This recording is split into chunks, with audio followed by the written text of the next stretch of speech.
textbook example right here of my going a little overboard, but now you get to see what a $300 brewery tour gets you in Dublin, Ireland at the world-famous Guinness Storehouse.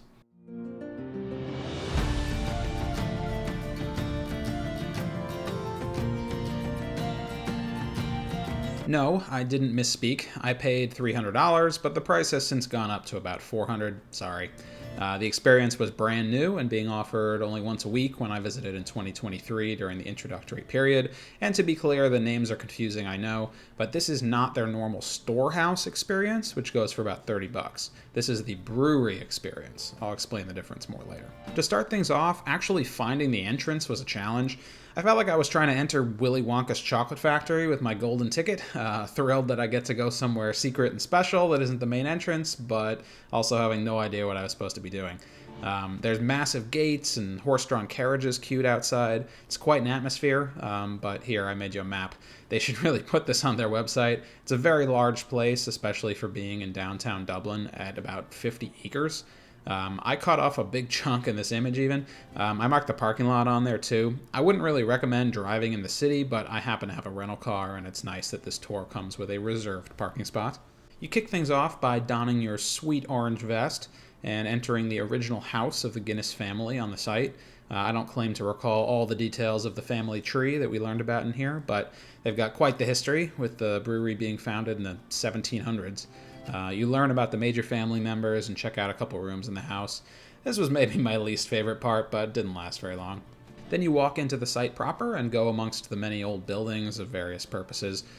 We only went in a few, but I think they really achieved the feeling of going behind the scenes, as we were really entering back hallways and seemingly abandoned sections of the place to learn more about the history. I liked hearing about the rail tracks in particular that they used to move materials around back in the day. You can still see them going around all over in the roads and whatnot. A major reason being that they needed easy transport back and forth from the river. It's pretty close, about 1,300 feet away, and they actually bought the land in between, but there's about a 40-foot elevation change to deal with and a major road in the way. Their solution was a spiral train tunnel to go up and down on this side. Today it's used for wiring and whatnot, but we got to walk through the more modern adjacent foot tunnel under that road to the main brewery site that the workers use today. It's clear that this is a serious operation.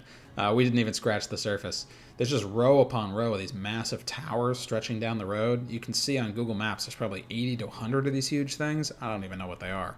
We were over there to enter Brew House 4, which is the newest, modern, beautiful space. Very clean, needed to wash our hands before going in. This is where they actually do the brewing of both their main brand and many other beers under the same company as well. Getting to come over here and briefly see the main operations was probably my favorite part. This is the actual brewery tour.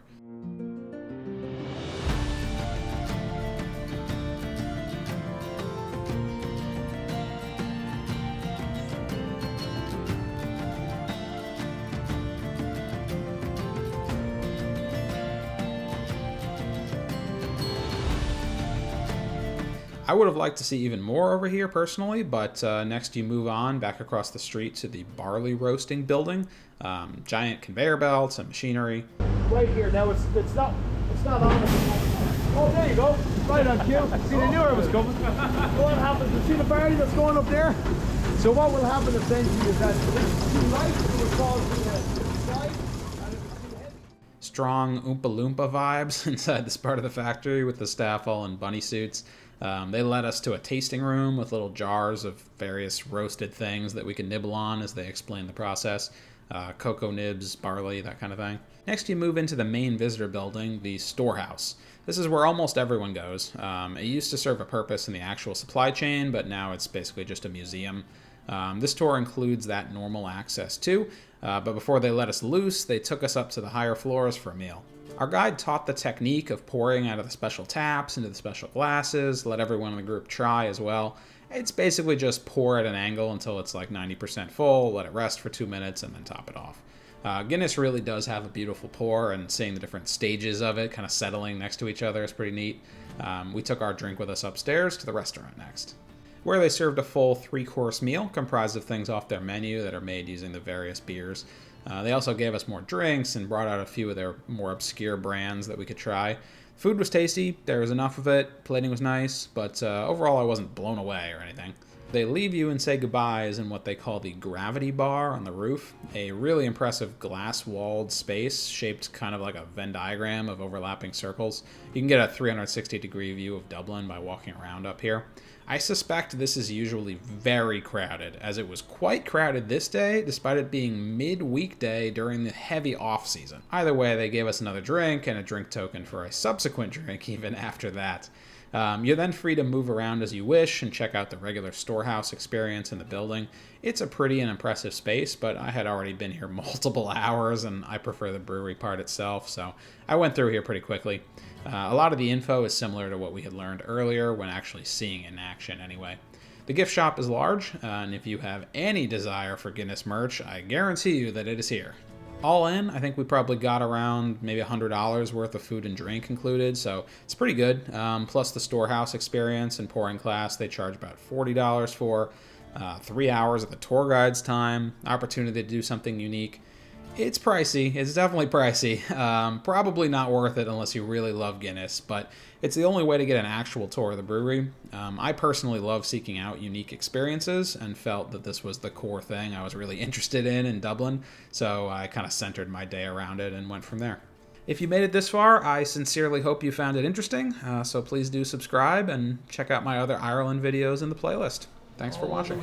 Not halfway, all the way down. And that's right, you can take your hand away, that's where it sits. Guinness is falling from the nozzle, it hits the underside of the golden harp. You're filling the glass at 45 degrees until the level of Guinness gets to the bottom of the golden harp. When it gets to the bottom of the golden harp, we're still not finished just yet. What you need to do is, you need to straighten up your glass. So you basically go from 45 degrees to 90 degrees. Okay, so straighten it up like that. Keep on pouring, keeping it nice and tight. And when the Guinness reaches